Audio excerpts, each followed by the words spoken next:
Selamat pagi mahasiswa kecerdasan buatan. Bagaimana kondisi kalian? Semoga semuanya sehat ya. Oke, setelah kita mempelajari materi searching untuk pencarian solusi di materi UTS kecerdasan buatan, maka untuk mulai minggu ini kita akan membicarakan materi yang lainnya, tidak lagi mengenai searching tetapi mengenai reasoning serta learning.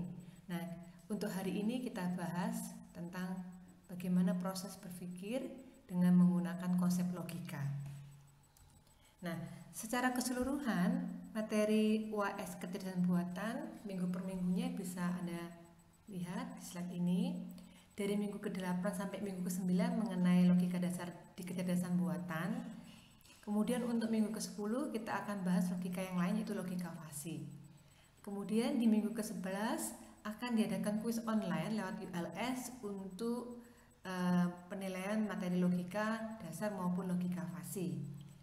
Kemudian lanjut di minggu ke-12 sampai minggu ke-14 adalah proses learning. Yang pertama menggunakan algoritma kinetika di minggu ke-12, dan yang 2 minggu terakhir yaitu minggu ke-13 dan 14 Anda akan mempelajari mengenai artificial neural network.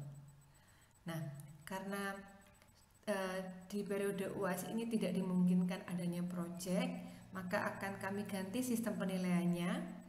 Jadi project akan diubah menjadi latihan program sederhana menggunakan prolog yang merupakan implementasi dari materi logika dengan besarannya adalah 15%, ya.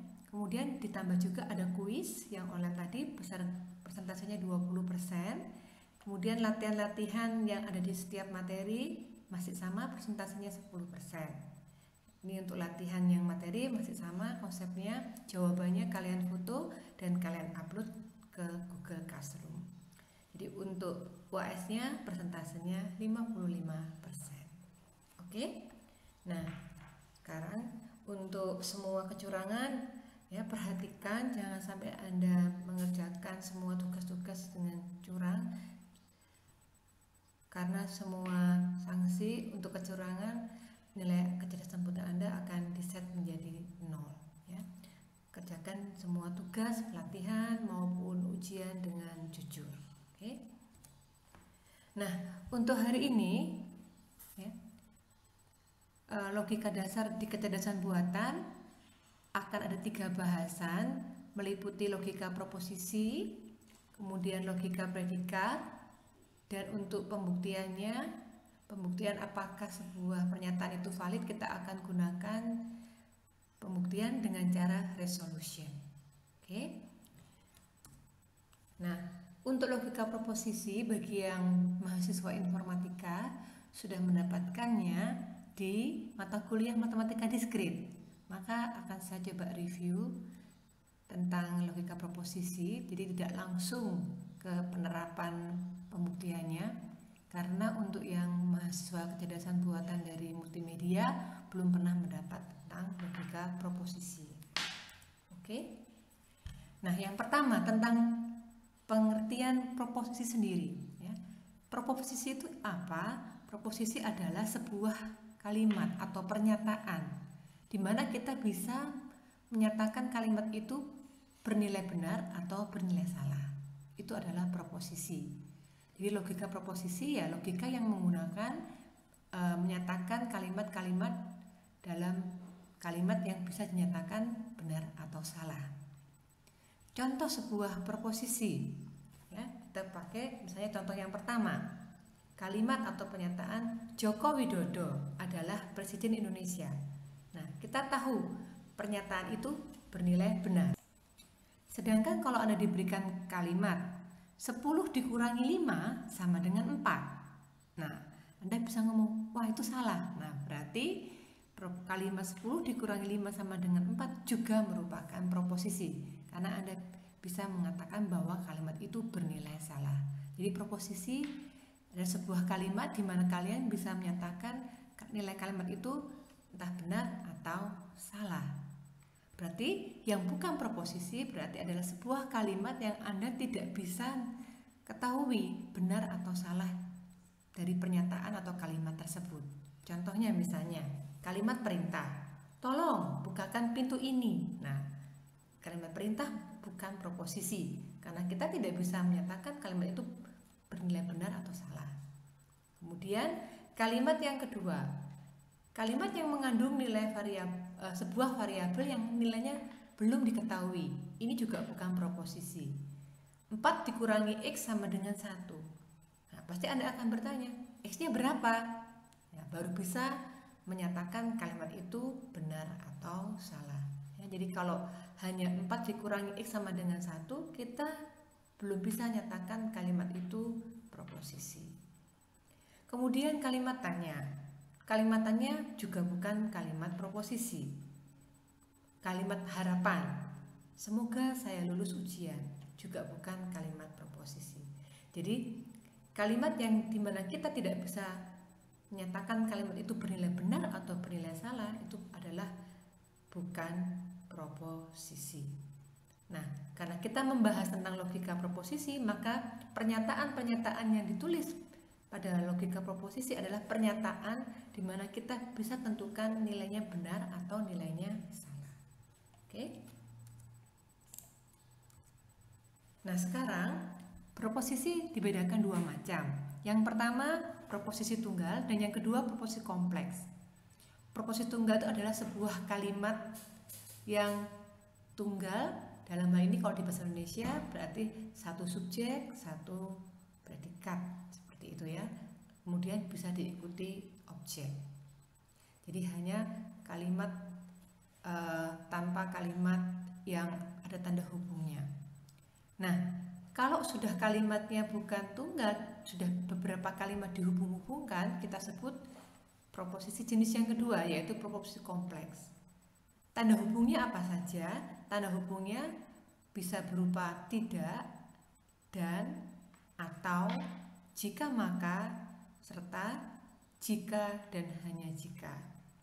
Nah, tabel ini kalian bisa baca nama lain dalam bahasa Inggrisnya. Jadi dan itu konjungsi, atau kalau kita bahasa Inggris kan kita baca and, atau itu or, atau nama lainnya adalah disjunction. Kemudian negasi, ya kita baca not, gitu ya. Kemudian jika maka kita sebut implikasi, implication, if then, dan jika dan hanya jika adalah be conditional, if and only if. Oke? Perhatikan simbol-simbol yang digunakan pada logika proposisi. Jadi kalau kita ingin menyimpulkan sebuah kalimat menggunakan logika proposisi, simbol tanda hubungnya ini Anda harus perhatikan dan Anda harus terapkan dengan benar. Oke? Nah, biasanya sebuah proposisi tunggal kita nyatakan dalam bentuk atau kita tuliskan dalam sebuah variabel.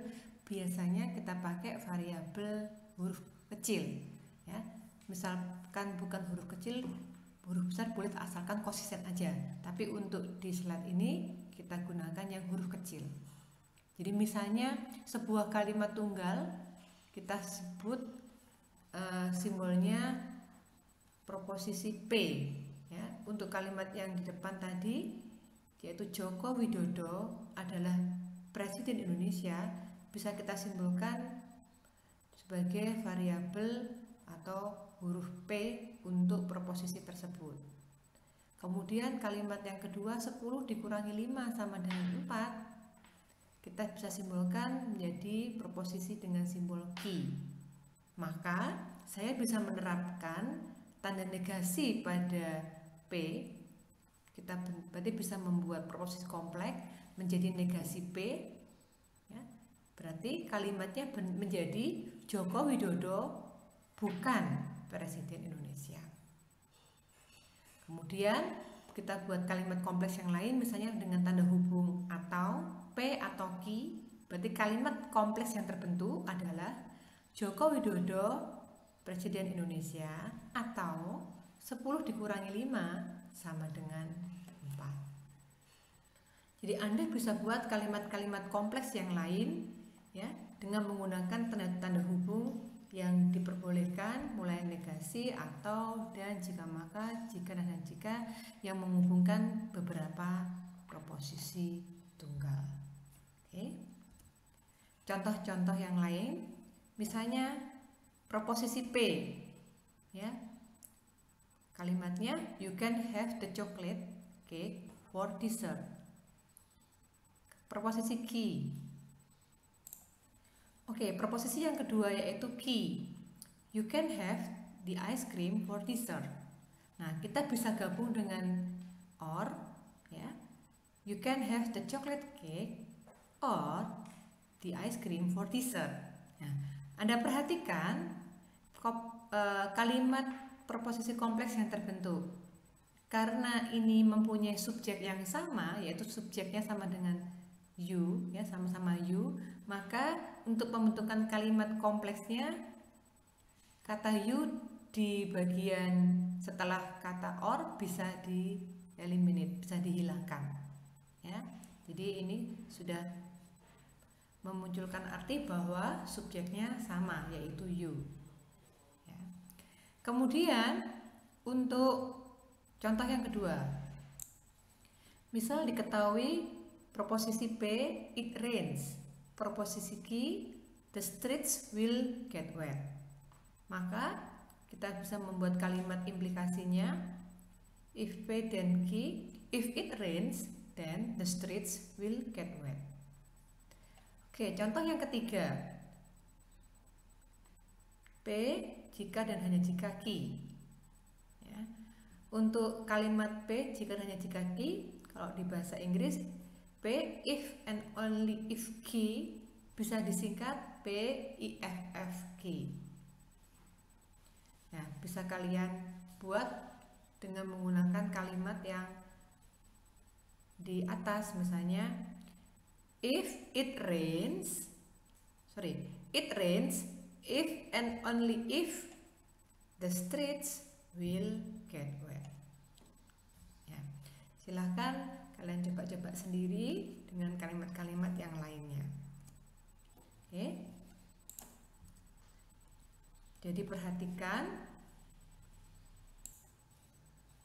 kalau misalnya kalian mempunyai dua proposisi yang sama subjeknya, maka kalau digabung subjeknya bisa hilang. Jadi tinggal predikat dan objeknya. Seperti contoh yang pertama. Atau misalnya kalau subjeknya berbeda, predikatnya sama. Contoh misalnya saya buat kalimat lain P, you can have the chocolate cake for dessert. Terus kalimat yang kedua Q dengan subjek yang sama, subjek yang berbeda. Ya, I can have the chocolate cake for dessert. Nah, jadi saya bisa buat kalimat gabungannya menjadi you and I can have the chocolate cake for dessert, seperti itu. Jadi perhatikan penentuan itu adalah kalimat tunggal atau kalimat kompleks, ya. Anda lihat dari kata hubungnya. Kalau ada kata hubung berarti itu kalimat kompleks, ya. Jadi kata hubungnya perhatikan ada kata tidak, dan, atau, jika maka, serta jika dan hanya jika. Nah, oleh karena itu coba silahkan dibuat latihan yang pertama. Silahkan temukan proposisi tunggalnya dulu untuk setiap kalimat. Ini ada 5 soal. Setelah kalian temukan proposisi tunggal, simbolkan, ya, simbolkan variabelnya proposisi tunggal tersebut untuk setiap kalimat tersebut, dan tuliskan, ya, kalimat soal dengan menggunakan simbol-simbol yang sudah Anda tentukan, ya. Jadi kalimat pertama, contoh, ayahku membaca buku dan minum teh di pagi hari. Coba temukan, ini ada berapa kalimat tunggalnya dulu. Simbolkan proposisi tunggal tersebut, ya. Kemudian gunakan proposisi tunggal tersebut untuk menyatakan keseluruhan kalimat di soal yang nomor 1. Soal nomor 2 juga seperti itu, ya, dan sampai soal yang terakhir. Oke, silahkan upload latihan pertama ini, nanti difoto dulu, uploadlah di Google Classroom. Oke, nah itu untuk penulisan logika kalimat di dalam logika proposisi. Nah, sekarang review mengenai arti semantiknya atau nilai kebenaran dari proposisi kompleks. Jadi, kalau simbol dan, simbol atau, simbol jika maka, dan simbol jika dan hanya jika, ini pasti menghubungkan dua proposisi tunggal, P dan Q, P atau Q. Jika P maka Q, P jika dan hanya jika Q. Sedangkan simbol tidak, negasi, hanya satu proposisi tunggal. Nah, untuk simbol and, or, jika maka, dan jika dan hanya jika, karena menghubungkan dua proposisi tunggal, untuk nilai kebenaran atau semantik dari kalimat kompleks tersebut ada 4 nilai yang mungkin, ya. Jadi 2 pangkat 2, ada 4 nilai kebenaran yang mungkin diberikan kepada dua proposisi tunggal tersebut.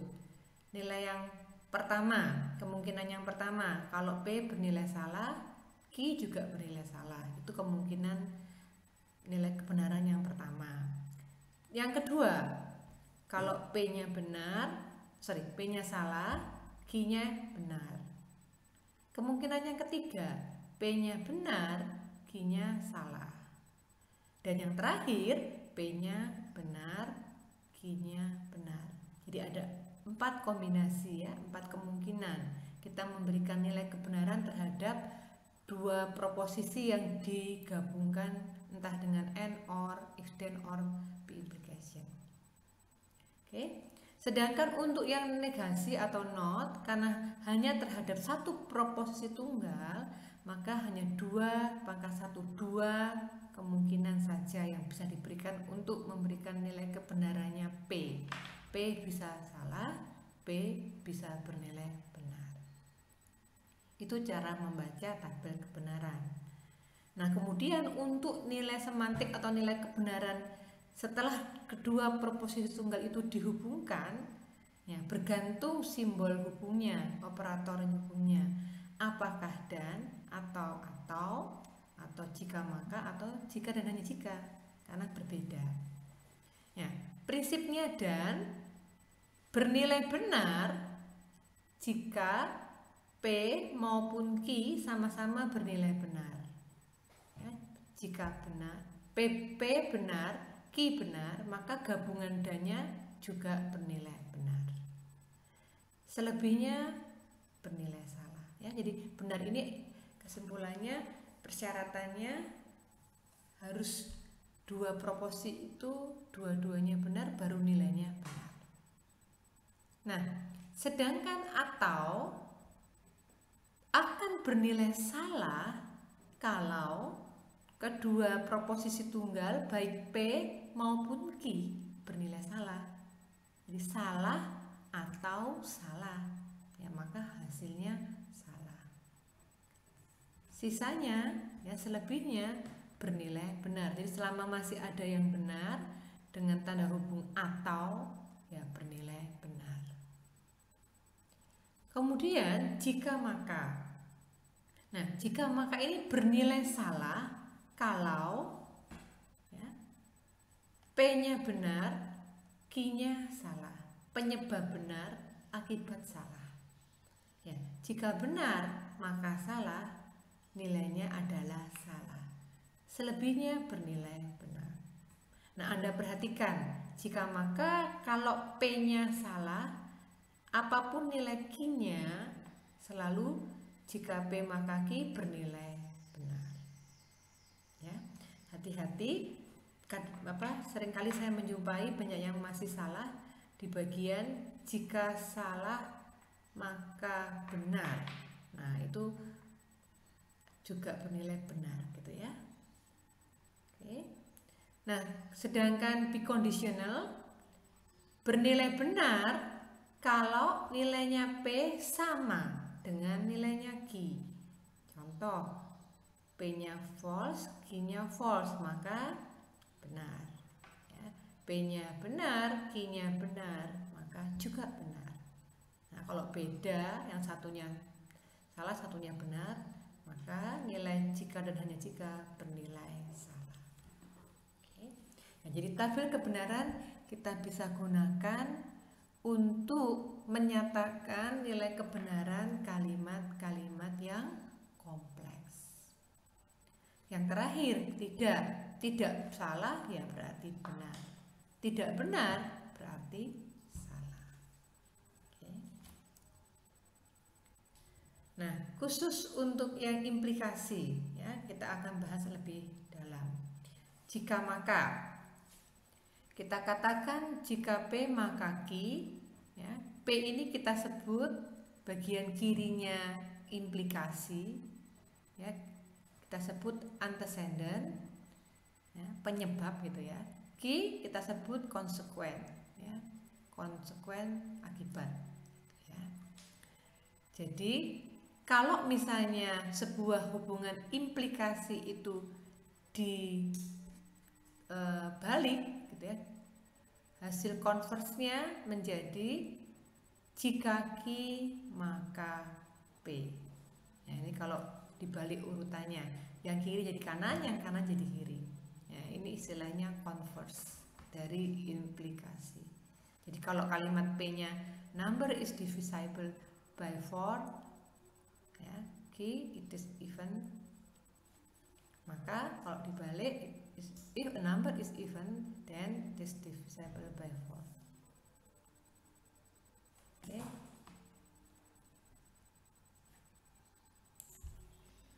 Oke, untuk yang implikasi berikutnya, hubungannya implikasi kalau disebut inverse dari implikasi.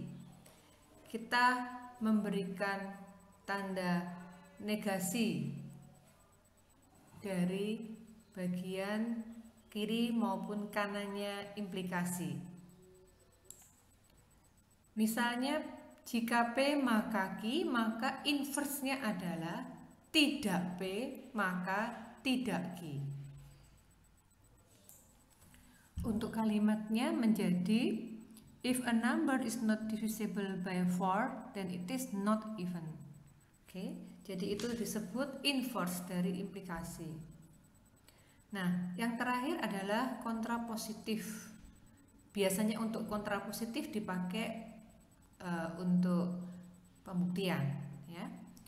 Kontrapositif dari implikasi dinyatakan dengan negasi dari kiri kanannya implikasi tapi dengan dibalik, ya. Antecedent jadi konsekuen jadi antecedent. Maka jika P maka Q menjadi tidak Q maka tidak P. Jadi kalimat yang dipakai untuk kalimat yang tadi, if a number is not even, then it is not divisible by 4. Ya, jadi kebalikan dari inverse. Oke. Nah, kalau keempat hal tersebut digabungkan dibuat sebuah tabel kebenaran. Nah, untuk masing-masing nilai P dan Q, berarti kan ada 2 proporsi tunggal, berarti ada 4 baris untuk nilai semantik kebenarannya. Maka untuk implikasi nilai kebenaran P jika P maka Q, Anda bisa lihat urutannya. Jika salah maka salah benar, jika salah maka benar benar, jika benar maka salah salah, dan jika benar maka benar bernilai benar. TTFT. Ya. Kemudian untuk yang kolom keempat itu adalah converse-nya. Jadi dibalik, ya, ditukar, P jadi Q, Q jadi P. Ya, jika Q maka P. Kita bisa lihat jika Q maka P, maka jika salah maka salah benar, jika benar maka salah salah, jika salah maka benar benar, jika benar maka benar benar. Ya, TFTT. Berbeda hasil urutan tabel kebenarannya untuk Q maka P. Nah, untuk kolom kelima yaitu inverse. Jadi implikasi yang untuk antecedent konsekuennya masing-masing dinegasikan. Negasi P maka negasi Q. Berarti nanti F jadi T, T jadi F. Ya. Jadi Jika tidak P maka tidak Q. Maka jika benar maka benar, benar. Negasinya ini jika benar maka salah, salah. Jika salah maka benar, benar. Jika salah maka salah, benar. Dan yang terakhir adalah kontrapositif. Tidak Q maka tidak P. Berarti dari kolom 2, kolom 1, kolom 2 dinegasikan, kolom 1 dinegasikan, ya. Benar maka benar, benar. Salah maka benar, benar. Benar maka salah, salah. Salah maka salah, benar. Nah, sekarang kalian perhatikan untuk urutan nilai kebenarannya, ternyata untuk yang implikasi nilainya ekivalen dengan yang kontrapositif. Ya, TT-FT, TT-FT. Ya, kalau saya tuliskan proses ekivalen itu dengan simbol sama dengan banyak 3, gitu ya. Jika P maka Q, ternyata nilainya sama dengan atau ekivalen dengan, ini saya salah tulis ya, harusnya ekivalen dengan negasi Q maka negasi P. Oke. Kemudian untuk yang kolom 4 dan 5, converse sama inverse, ternyata nilai kebenarannya sama, ekivalen juga. Nah, jika Q maka P ekivalen dengan tidak P maka tidak Q. Oke? Oke, untuk berikutnya mengenai tautologi dan kontradiksi. Tautologi adalah proposisi kompleks yang nilainya selalu benar dalam semua keadaan. Sedangkan lawannya kita sebut kontradiksi. Jadi proposisi kompleks yang nilainya selalu salah. Berikan contoh misalnya untuk yang tautologi. P atau negasi P. Ini proposisi kompleksnya. P atau negasi P. Nah, P itu nilai kebenarannya benar atau salah. Jadi hanya 2 saja nilai kebenarannya. Maka negasi P ya, kalau benar negasinya salah, kalau salah negasinya benar. Kalau kita gabungkan dengan atau, benar atau salah, benar.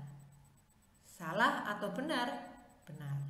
Nah, berarti Anda lihat nilai kebenarannya proposisi kompleks P atau negasi P selalu bernilai benar. Nah, ini kita sebut tautologi. Sedangkan lawannya, misalkan saya berikan contoh P dan negasi P. Nah, berarti misalnya P benar dan negasi P salah, hasilnya adalah salah.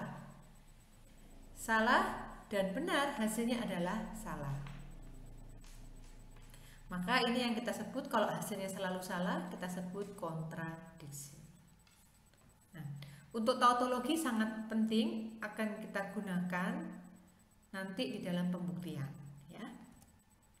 Nah, beberapa teorema-teorema di logika proposisi bisa Anda baca. Jadi sifatnya misalnya komutatif dengan simbol hubung dan atau dan serta dan. Anda bisa tukar-tukar tempatnya, P atau Q itu nilainya sama dengan Q atau P. Itu yang komutatif. Kemudian idempotensi P or P ekivalen dengan P. Demikian pula kalau P dan P ekivalen dengan P.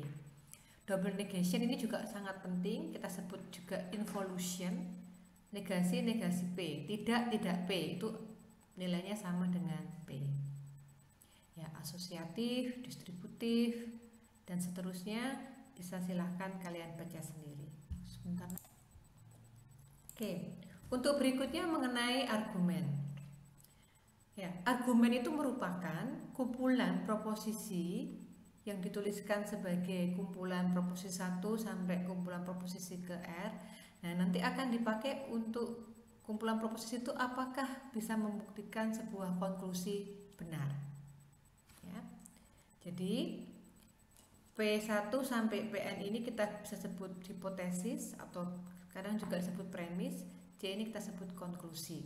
Nah, ini biasanya penulisan argumen ini dipakai untuk pembuktian sebuah kesimpulan atau konklusi tertentu.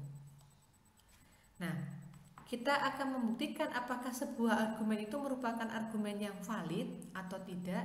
Caranya adalah ya, gabungkan semua hipotesis, jadi P1 sampai PR itu dengan simbol dan.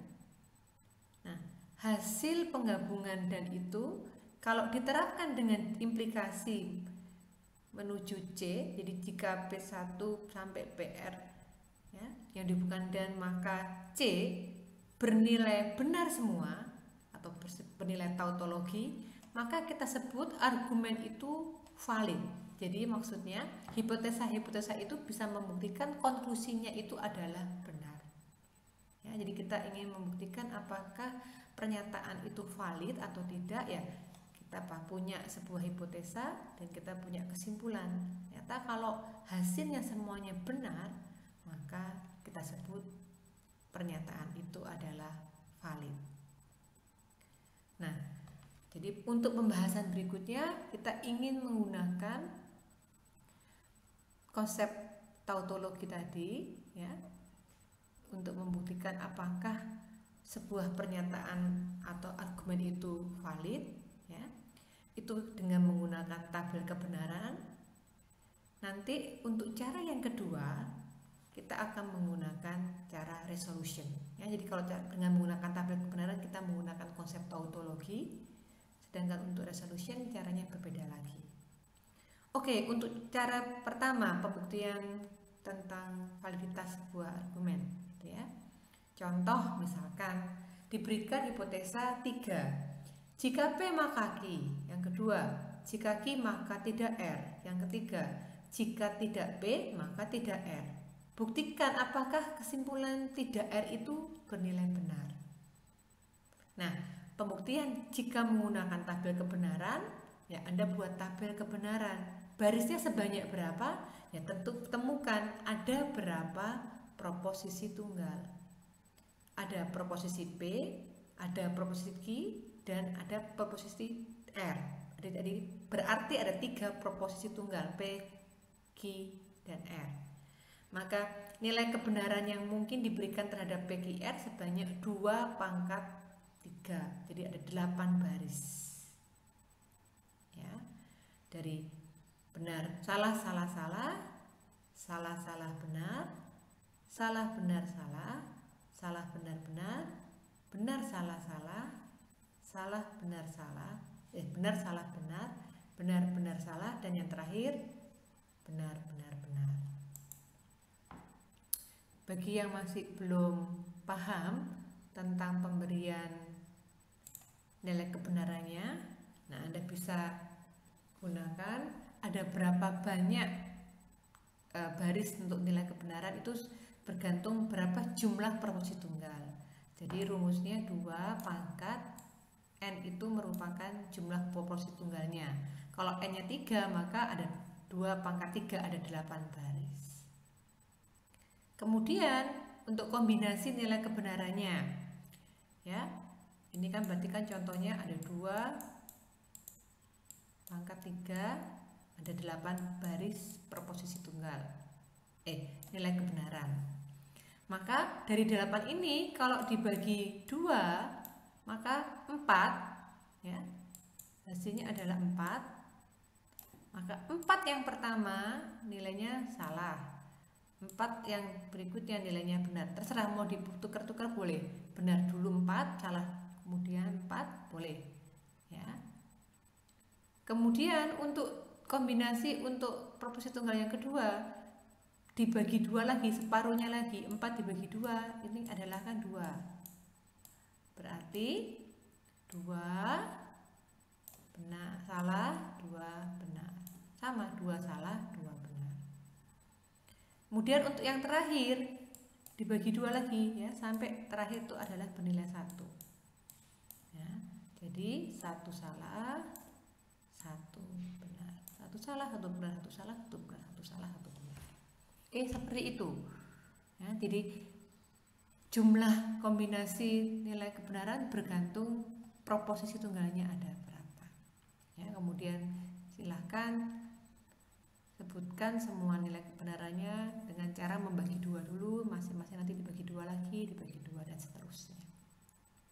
Kemudian kalau melanjutkan soal yang tadi, untuk setiap hipotesis dituliskan nilai kebenarannya di bagian kolom 4 ini untuk hipotesa pertama.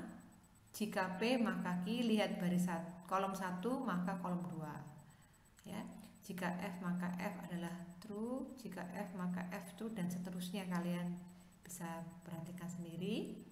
Kemudian yang kolom 5 untuk hipotesa kedua, jika Q maka tidak R. Ya, untuk tidak R ya kalian tambahkan sendiri boleh. Ya, tidak R. Maka ini true, yang ini false, dan seterusnya kalian tuliskan sendiri. Nanti hasilnya di bagian kelima ini berarti jika Q maka tidak R. Ya, jika false maka true adalah true. Demikian pula untuk hipotesa yang ketiga sama caranya. Tidak P maka tidak R, buat negasinya P, ya, kemudian negasinya R. Berarti negasi P ini kan true, negasi R true, jika true maka true true. Lanjutkan untuk berikutnya. Nah, untuk membuktikan valid tidaknya argumen menggunakan tabel kebenaran, maka semua hipotesa kalian hubungkan dengan simbol N. Jadi kolom 4, kolom 5, kolom 6 hasilnya di N-kan. T, N, T, N, T, T, T, T, F. Ya, ada F-nya berarti false. Ya. Jadi kalau dan itu harus benar semua supaya benar. Ini dan benar. Yang ini ada false-nya berarti false, dan seterusnya.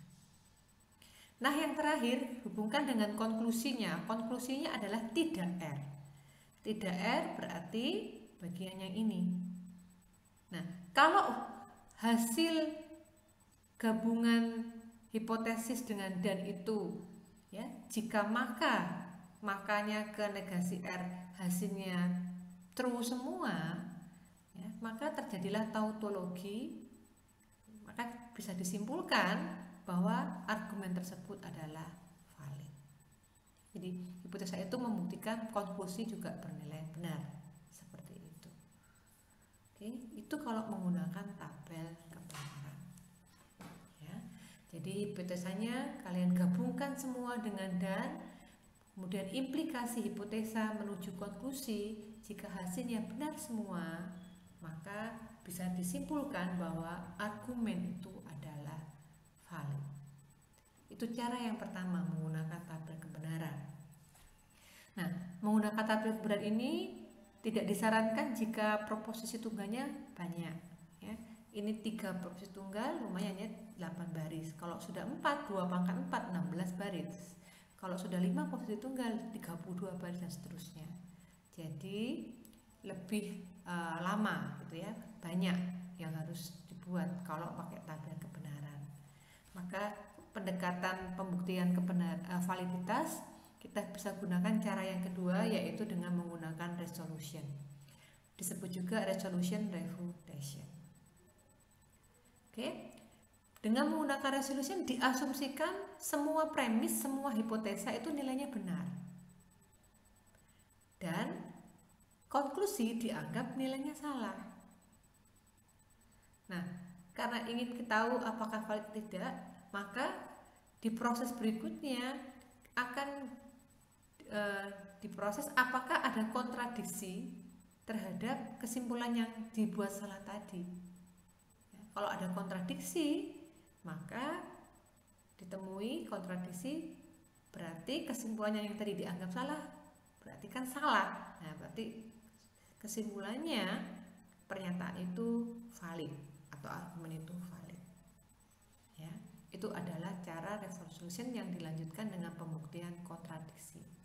Nah, sebelum melakukan proses tersebut, persyaratannya adalah semua ekspresi proposisi harus diubah menjadi bentuk clause form. Nah, apa itu clause form? Nanti kita lihat di halaman berikutnya. Jadi saya simpulkan dulu untuk step-stepnya resolution. Jadi yang pertama, semua kalimat harus diubah dalam bentuk clause form. Kemudian konklusinya yang ingin dibuktikan dinegasikan. Setelah itu lakukan proses resolusi, dan yang terakhir kalau ada kontradiksi berarti valid ya. Kontradiksi dibuktikan dengan adanya empty clause gitu ya. Kalau tidak terjadi kontradiksi maka argumen itu tidak valid.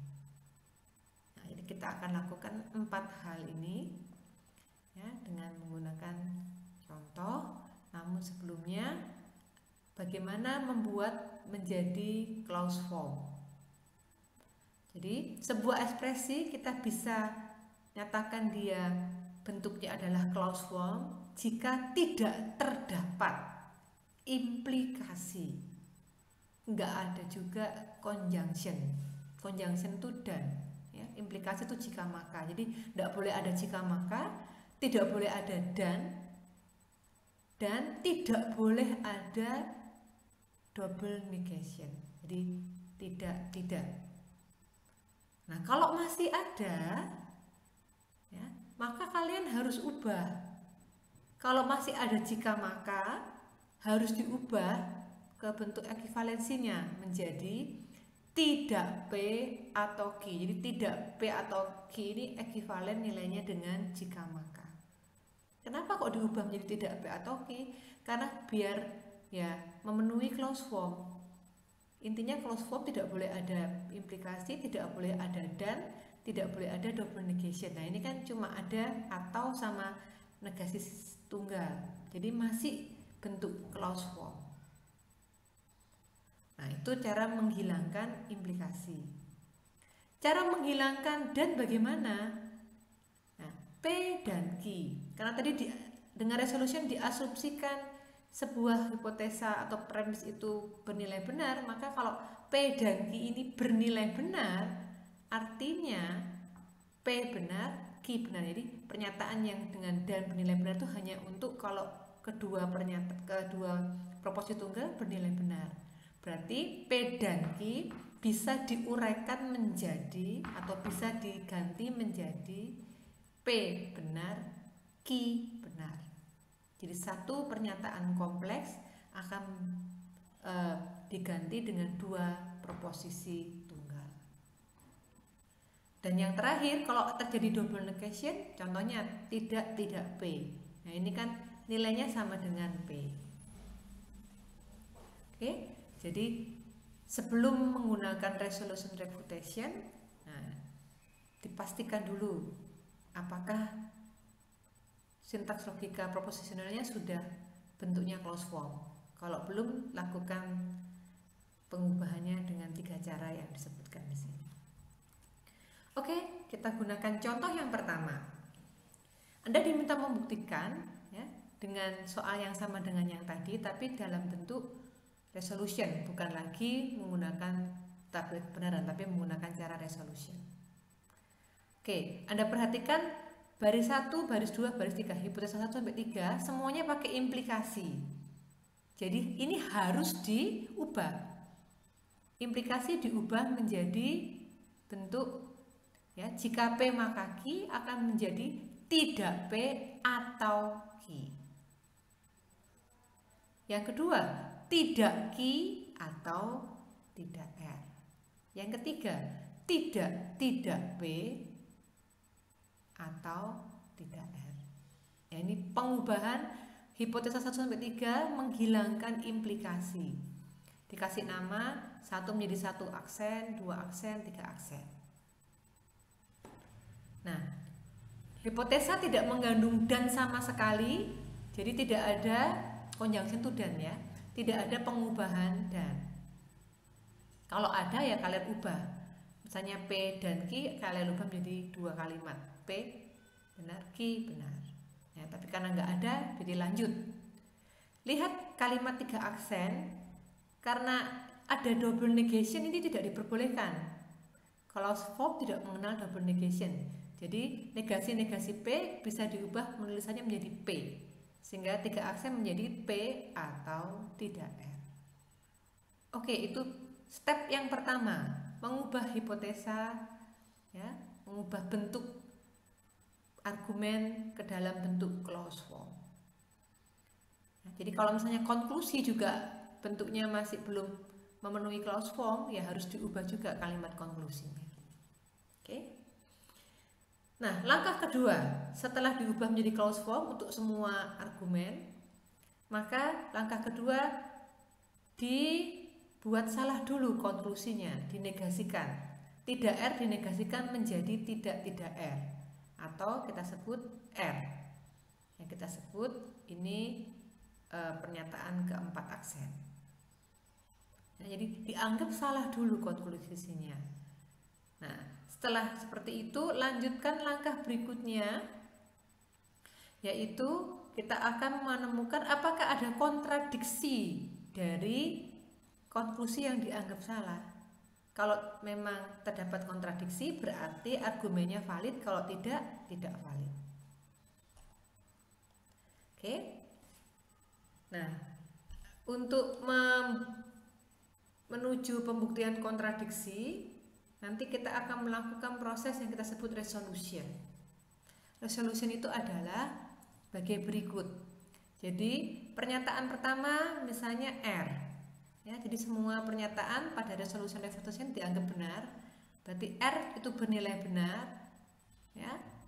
Kemudian pernyataan yang kedua, P atau negasi R juga benar. Ya, ini kita sebut hasil resolusinya terbukti bahwa P juga bernilai benar. Oke, kenapa kok bisa seperti itu? Kita lihat. Lihat, kalau R benar, maka tidak R ini pasti salah. Nah, kalau salah atau P, nah supaya disebut nilainya benar, ya, jadi OR bernilai benar, minimal ada satu yang bernilai benar. Nah, karena R benar, tidak R ini salah. Salah atau apa supaya bernilai benar? Nah, P-nya harus bernilai benar. Maka kita bisa simpulkan P pasti bernilai benar. Nah, ini adalah yang kita sebut langkah resolusi. Ya, jadi gampang, kalian tinggal temukan lawannya. Jadi kalau ada yang sebuah proposisi tunggal bernilai benar, nah ini kalian tinggal cari di kalimat yang lain apakah ada yang negasi R tersebut. Kalau ada, berarti yang dihubungkan dengan OR, ya, kalimat sampingnya juga pasti bernilai benar. Oke, kita coba untuk menyelesaikan pembuktian soal yang tadi. Setelah semuanya dibuat menjadi bentuk clause form menjadi 4 kalimat ini, jadi 3 kalimat pertama dari kalimat hipotesa, sedangkan kalimat yang keempat ini adalah konklusi yang dinegasikan, ya. Jadi 1, 2, 3, 4 ini dapat dari yang hasil step 1 sampai step 3, ya. Nah, sekarang yang terakhir kita ingin temukan apakah terdapat kontradiksi. Oke. Untuk proses mengkombinasikan clause formnya tadi, untuk membuktikan apakah nanti terdapat kontradiksi, kita lakukan resolution. Ini cara membacanya dari 3 aksen, ya. Biasanya kita dimulai dari conclusion yang dinegasikan. Jadi tadi conclusion yang dinegasikan adalah R. Kita coba cari R bisa digabungkan dengan yang mana, ya. Anda perhatikan 2 aksen dan 3 aksen ini mengandung R, ya. Kalian coba cari yang ada negasi R. Jadi Anda bisa gunakan entah 2 entah yang 3, sama saja.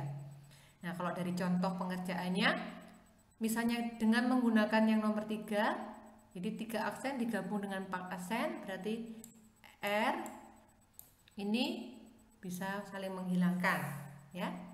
Maka akan muncul P benar.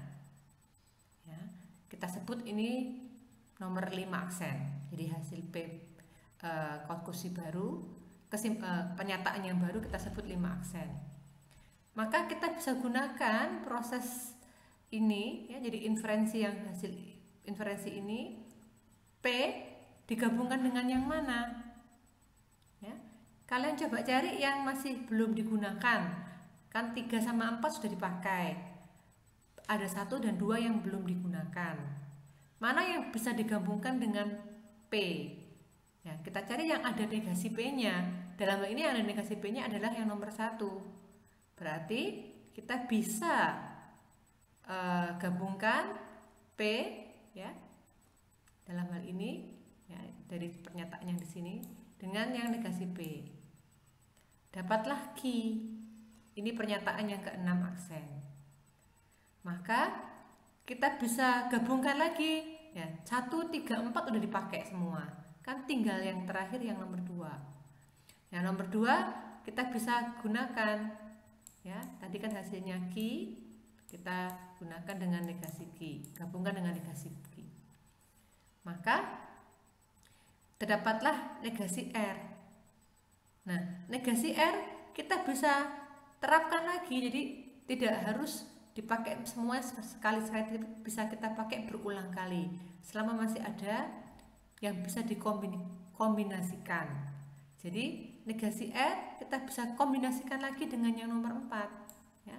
Intinya sampai dapat sebuah empty clause. Empty clause ini adalah kita buktikan bahwa terjadi kontradiksi. Jadi terbukti bahwa tidak ada pernyataan yang mendukung konklusi yang sudah dinegasikan. Tadi konklusi yang ingin dibuktikan adalah negasi R. Nah, negasi R ini kan dianggap salah dulu, jadi R.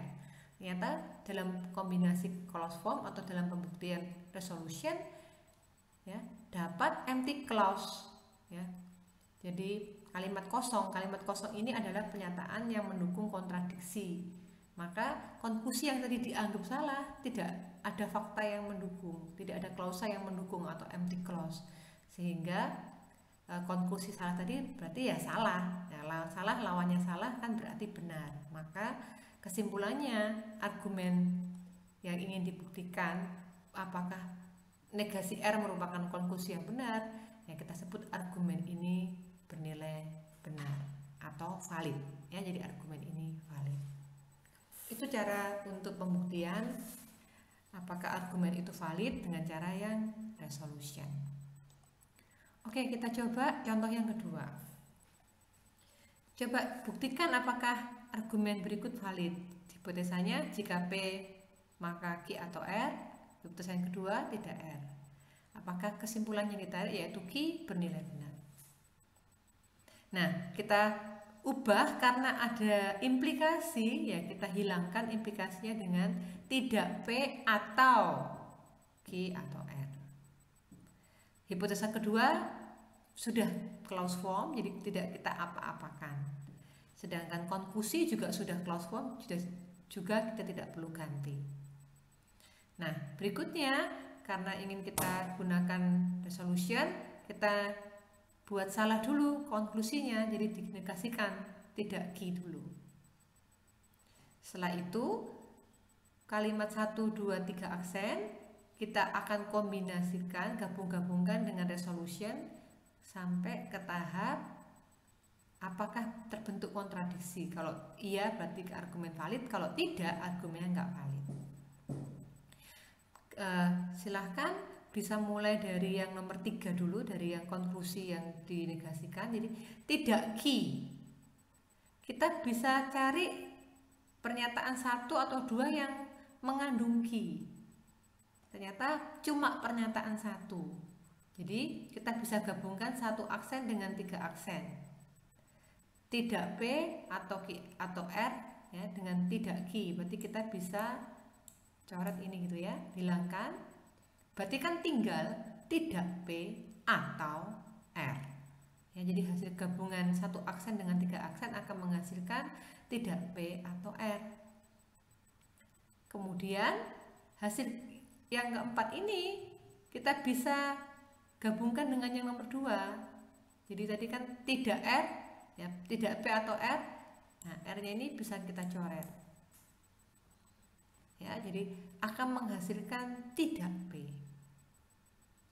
Kemudian coba kita gabungkan tidak P dengan yang punya P, yang ada pernyataan yang ada P-nya. Nah, dari 1, 2, dan 3 tidak ada pernyataan yang mengandung lawannya negasi P, itu yang mengandung P. Berarti ya proses penggabungannya atau proses resolusinya berhenti sampai di sini. Jadi kesimpulannya tidak terjadi atau tidak tercapai kontradiksi, tidak terbentuk empty clause yang ingin mengontradiksikan conclusion yang dinegasikan. Berarti kalau nggak terbentuk empty clause, tidak ada kontradiksi, kesimpulannya apa? Argumen tersebut tidak valid. Ya, jadi kita sebut argumen valid kalau kita menemukan kontradiksi terhadap konklusi yang sudah dinegasikan. Kalau ternyata kita tidak menemukan empty clause atau kontradiksi, maka kita sebut argumen itu tidak valid. Oke, itu tentang cara-cara pembuktian yang menggunakan resolution. Kalau mau dituliskan dalam bentuk yang sama seperti tadi, untuk soal yang terakhir, ya, boleh diubah dalam bentuk seperti ini. Jadi 1 aksen, 3 aksen, dapatlah 4 aksen. 4 aksen dengan 2 aksen dapatlah negasi P. Tidak ada kontradiksi, maka tidak valid. Nah, untuk cara menjawab mungkin menggunakan cara yang penulisan seperti ini, ya, jadi biar lebih mudah dimengerti. Nah, silahkan kalian coba, ya, gunakan resolution. Jadi kita menggunakan resolution untuk 3 soal latihan kedua ini. Jadi saya minta untuk membuktikan apakah argumen 1 dan argumen 2 serta argumen 3 ini valid atau tidak. Nah, argumen 1 dan argumen 2 sudah langsung saya tuliskan proposisi tunggalnya, jadi kan sudah langsung disimbolkan. Anda tinggal terapkan resolutionnya. Ya, kemudian untuk yang nomor 3 ini masih dalam bentuk kalimat. Jadi kalian ubah dulu menjadi kalimat dalam sintaks logika proposisi, cari proposisi tunggalnya, terus disimbolkan, baru terapkan tahap-tahap resolutionnya, ya, dan disimpulkan apakah valid atau tidak. Oke, itu untuk pembahasan mengenai logika proposisi untuk pembuktian dengan resolution. Ya. Oke. Untuk pembahasan logika berikutnya yaitu logika predikat. Ya. Jadi untuk logika predikat karena masih baru, jadi untuk hari ini akan saya jelaskan mengenai cara pengubahan kalimat menjadi bentuk logika predikat. Nah, untuk pembuktiannya akan dilanjutkan di pertemuan berikutnya. Oke. Nah, logika predikat, ya. Kenapa kita perlu membahas logika predikat? Karena logika predikat mempunyai bisa mengatasi kelemahan yang ada di logika proposisi. Jadi lebih powerful daripada logika proposisi. Di logika proposisi, kalau Anda menjumpai variabel di logika proposisi yang belum ketahuan nilainya berapa, maka kita tidak bisa sebutkan nilai benar salahnya sebuah kalimat. Nah, di logika predikat kita bisa melibatkan variabel di dalamnya. Nah, nanti akan ada sebuah quantifier, ya. Ada 2 macam quantifier yang bisa ditambahkan untuk menyatakan kalimat-kalimat di logika predikat. Quantifier yang pertama kita sebut EX, quantifier yang kedua kita sebut AX. Kita baca eksistensial dan universal quantifier. Ya. Kalau EX itu kalau kita mengganti variabel dengan sembarang nilai, ya, jadi ada nilai X yang bisa diterapkan pada variabel tersebut. Sedangkan kalau AX kita terapkan untuk semua nilai X, ya, dari sebuah himpunan yang kita ketahui sebelumnya. Nah, perbedaannya dengan logika proposisi adalah untuk mengkonversi logika predikat ke dalam bentuk clause form ini bukan hal yang mudah, ya. Jadi ada beberapa tahap, tapi nanti di penjelasan pengubahannya bagaimana itu akan ada di penjelasan berikutnya. Jadi untuk materi yang hari ini baru sampai bagaimana cara membuat dalam bentuk kalimat yang benar menurut logika predikat, ya. Oke. Logika predikat itu cara menulis ekspresi atau pernyataan pada logika predikat, ya, caranya berbeda dengan kalau di logika proposisi. Jadi kalau di logika predikat, Anda tuliskan nama predikatnya apa, dan kalian ikuti dengan argumen-argumen untuk predikat tersebut. Ya, nama predikat biasanya diawali dengan huruf besar atau bisa juga berupa kata predikatnya. Nah, karena Anda sudah pernah belajar program, jadi cara menulis predikat itu sama seperti kalau menulis metode, ya, nama metode pada program. Contoh Anda perhatikan, jadi penamaan predikatnya favorit komposer, itu nama predikatnya. Diikuti list argumen, jadi kasih tanda kurung buka kurung tutup dulu. Nah, argumennya ada di antara kurung buka kurung tutup. Jadi kalau Anda bandingkan dengan cara menulis metode pada program, ya kan mirip, ya, sama. Jadi nama metode, terus kalau kita di program kita sebut ini parameter. Nah, kalau di dalam logika predikat kita sebut ini adalah argumen, ya. Nah, kalau dalam bentuk kalimat, penulisan predikat favorit komposer kurung Beethoven kurung tutup, kalimatnya adalah Beethoven is a favorite composer. Sedangkan predikat yang kedua greater than 6,5, ya, 6.6 and 5, ya. Berarti kita bisa tuliskan kalimatnya 6 is greater than 5. Ya, 6 lebih besar daripada 5. Jadi perhatikan jumlah argumen mempengaruhi kalimat yang dihasilkan. Jadi kalau satu argumen itu adalah isinya adalah sebuah subjek, kemudian predikat, ya, kalimat predikatnya. Kalau di bahasa Indonesia kan Beethoven adalah komposer favorit. Sedangkan kalau isinya dua argumen, argumen yang pertama posisinya sebagai subjek, argumen yang kedua posisinya sebagai objek. Sedangkan predikat, ya, kata yang menghubungkan subjek dan objek, jadi predikat kalimat tersebut, seperti itu. Sedangkan kalau argumennya lebih dari dua, ya bisa juga dimungkinkan, itu biasanya yang ketiga dan seterusnya berupa keterangannya. Oke, nah, supaya mudah Anda dalam menuliskan predikat yang benar itu bagaimana, coba nanti ada beberapa istilah argumen itu bisa juga disebut term, ya. Jadi kita atau Anda harus mengenali kalimat itu argumennya atau termnya itu yang mana, kemudian Anda baru bisa menuliskan sebuah kalimat predikat tunggal. Nah, kemudian kalau predikatnya atau kalimat tunggalnya bisa beberapa dan dihubungkan dengan tanda hubung, kalian bisa menuliskan menjadi kalimat kompleks. Nah, secara penulisan, aturan penulisan logika predikat, nah ini merupakan aturan penulisannya. Jadi kalau kalimat tunggal, maka cara menuliskannya adalah awali dengan kata predikatnya, kurung buka, term-termnya. Term itu adalah bisa berupa fungsi, bisa berupa konstanta, bisa berupa variabel. Nah, fungsi sendiri Anda perhatikan.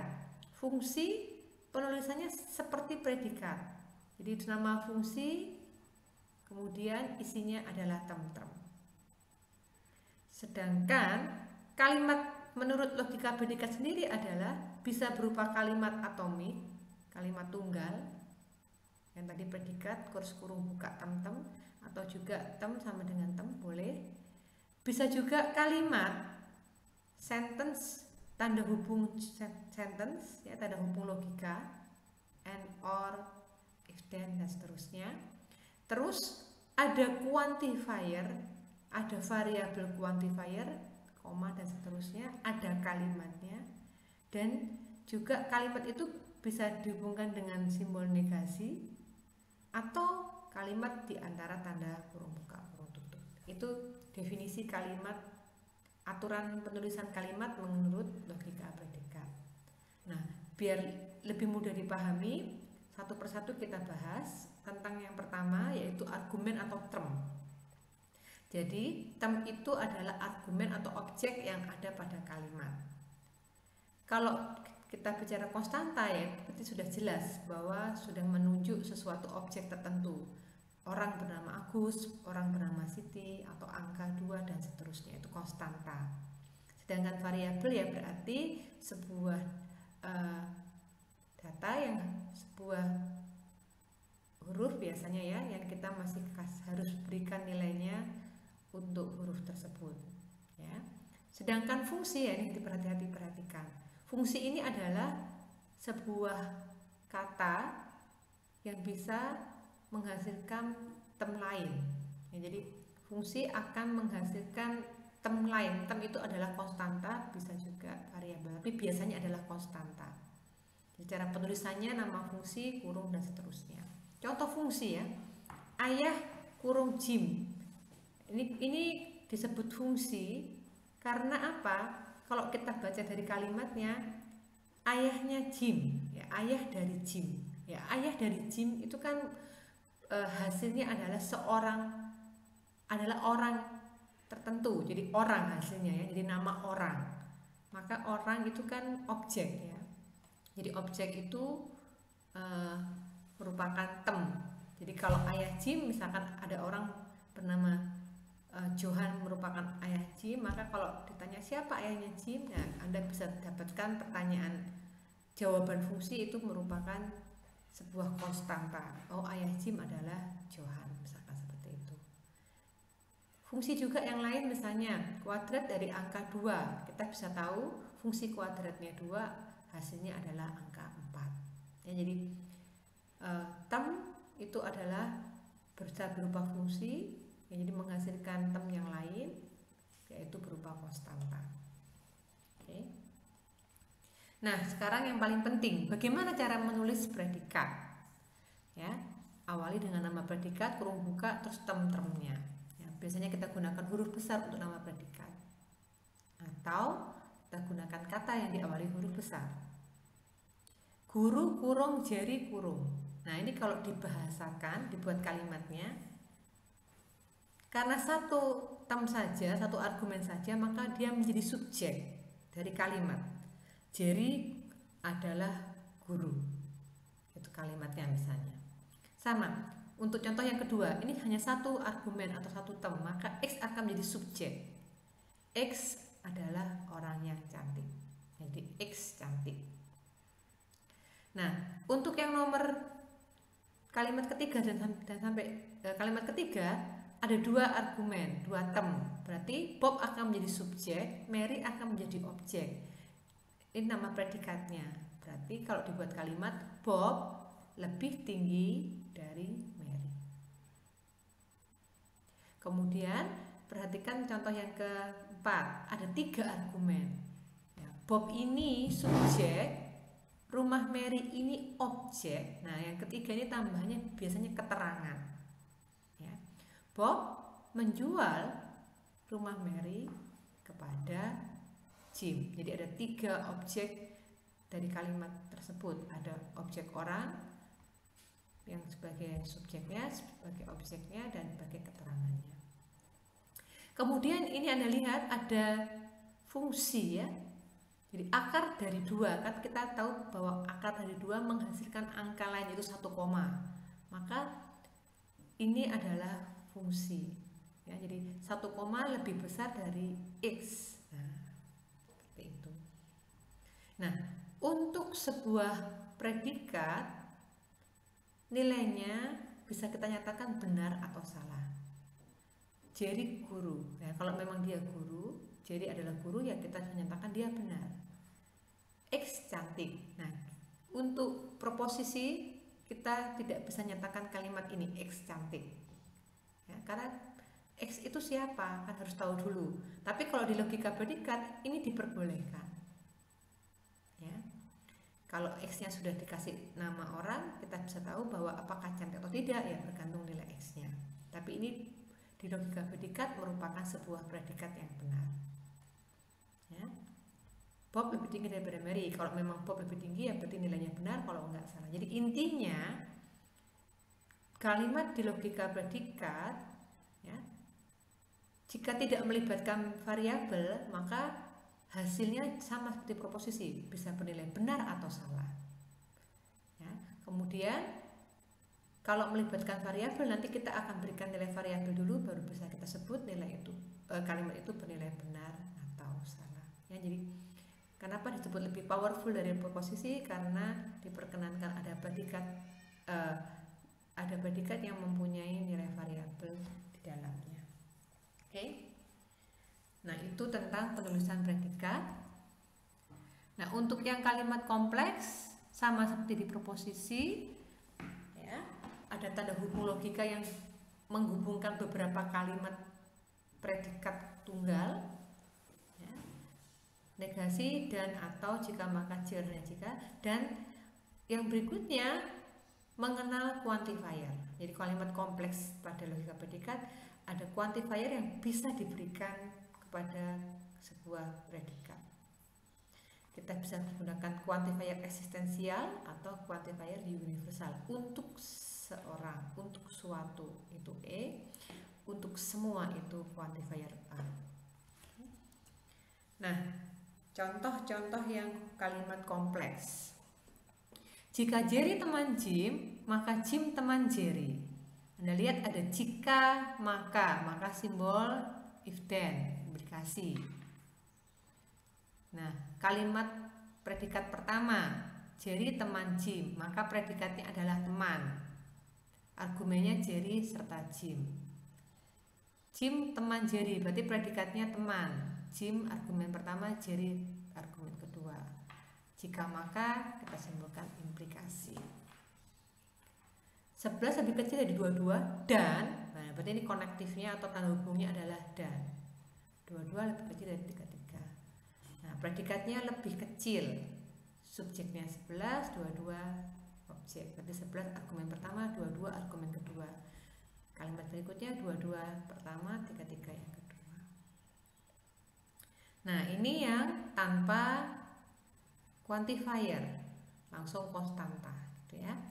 Kalau ada quantifier, ya bisa dikalikan dari kalimat semua beberapa. Jadi kalau universal tuh kalimat semua ini merupakan universal quantifier. Anda perhatikan cara penulisannya. Semua bayi menangis. Jadi semua bayi. Jadi terikat pada bayi. Semua adalah quantifier all. Nah, semua bayi ya berarti untuk semua bayi, untuk semua X. Jadi bayi kita simbolkan sebagai variabel X. Untuk semua X, nah kalau X itu bayi, maka X menangis. Ya, jadi khusus untuk quantifier universal, simbol hubungnya adalah jika maka. Karena cara membacanya, semua bayi menangis berarti untuk semua bayi, jika X adalah bayi, maka X menangis. Sedangkan untuk quantifier eksistensial, contoh beberapa mahasiswa berkacamata. Beberapa mahasiswa. Jadi variabelnya kita simbolkan X. Jadi pastikan beberapa mahasiswa. Berarti untuk seorang X itu mahasiswa, maka beberapa mahasiswa itu berkacamata. Jadi mahasiswa itu harus berkacamata untuk beberapa orang X itu. Jadi simbolnya hubungnya harus menggunakan dan. Ya. Jadi untuk universal simbol hubungnya adalah A diikuti variabel. Variabelnya dicek dulu dengan predikat. Ya, jadi semua bayi, predikatnya pasti bayi terhadap variabel X tadi. Kemudian untuk menghubungkan dengan predikat kalimat yang asli, jadi semua bayi menangis, ini kan predikat kalimatnya adalah menangis. Maka untuk predikat kalimat yang asli dimunculkan setelah tanda jika maka, if then. Nah, untuk yang eksistensial, beberapa mahasiswa berkacamata. Berkacamata ini kan predikat aslinya. Jadi sebelum predikat aslinya dimunculkan, jangan lupa simbol dan, karena menghubungkan eksistensial quantifiernya yang ngecek X-nya itu apakah memang benar-benar mahasiswa. Kalau dia memang benar-benar mahasiswa, nah apakah memang dia juga berkacamata. Jadi harus berkacamata supaya pernyataan beberapa mahasiswa berkacamata itu hanya terikat untuk satu atau dua orang, jadi tidak untuk semua X. Jadi eksistensial harus pakai simbol dan. Oke, jadi hati-hati untuk yang melibatkan quantifier ya, penulisan kalimatnya. Contoh yang lain, every gardener likes the sun. Lihat, every universal, setiap gardener. Jadi untuk semua X adalah gardener. Nah, ini kan predikat aslinya adalah likes di dalam kalimat every gardener likes the sun. Maka ini untuk likes-nya. Nah, jangan lupa every, nah, jika maka. Jadi, untuk semua X, kalau X itu gardener, maka X menyukai matahari. Berikutnya, you can fool some of the people all of the time. Lihat, ini all of the time, universal. Some of the people, eksistensial. Ya, jadi hati-hati, some of the people muncul duluan daripada all of the time. Berarti some eksistensial. Some of the people berarti X itu people-nya. Cek dulu X people atau kita sebut person kalau predikatnya namanya. Jadi untuk beberapa orang, some of the people, person X ya. Kemudian all of the time, nah universal time, cek dulu time. Nah, predikat aslinya kalimat ini you can fool ya. Can fool ini adalah predikat aslinya. Berarti ada di bagian belakang. Ya. Oke. Jadi you can fool X. Bisa can fool some of the people. X itu orangnya all of the time. Seperti itu. Kemudian untuk kalimat berikutnya, brothers are sibling. Nah, ini sudah agak sulit ya, tidak terlihat jelas ya. Mestinya brothers are sibling berarti relasi antara orang satu dengan orang yang lain. Jadi apakah, pastikan dulu brother ya, sibling ini adalah predikat aslinya, jadi yang di belakang. Jadi X sibling Y ya, berarti cek dulu apakah X brothernya Y. Jadi untuk semua X dan untuk semua Y, kalau X brother Y maka X sibling dari Y. Kemudian yang sibling juga bersifat transitif, X sibling Y dan Y sibling Z, maka X sibling Z. Oke, itu contoh-contoh. Nah, jadi untuk latihan mengubah ke predikat, silakan dicoba 7 kalimat ini, kalian coba ubah menjadi logika predikat. Ya, temukan dulu mana kalimat tunggalnya, jadi predikat tunggalnya. Contoh ini ya, nomor 1 ini predikat tunggalnya. Nah, temukan itu dulu. Terus buat notasi predikat tunggalnya. Adik seorang guru ini notasinya bagaimana dalam predikatnya, adiknya seorang perawat ini notasinya bagaimana, terus hubungkan dengan simbol dan ya, itu yang tidak pakai quantifier. Hati-hati yang ada quantifier. Nah, semua ada beberapa, semua itu kalian terapkan quantifiernya. Perhatikan kalau semua quantifiernya adalah if then, kalau beberapa ada quantifiernya adalah dan, eksistensial dan simbolnya adalah dan, seperti itu. Nah, silahkan kerjakan latihan 1-3 tadi, upload di Google Classroom sesuai kelas masing-masing. paling lambat hari Jumat ya, jam 11:59 malam. Kemudian kalau masih ada pertanyaan silahkan hubungi dosen pengajar atau bisa juga menghubungi asisten via email. Ya, untuk pertemuan berikutnya masih melanjutkan tentang logika predikat, dan untuk implementasinya logika kita gunakan programming, yaitu programming logika yang kita pakai Prolog sebagai bahasa pemrogramannya. Oke, selamat siang, terima kasih.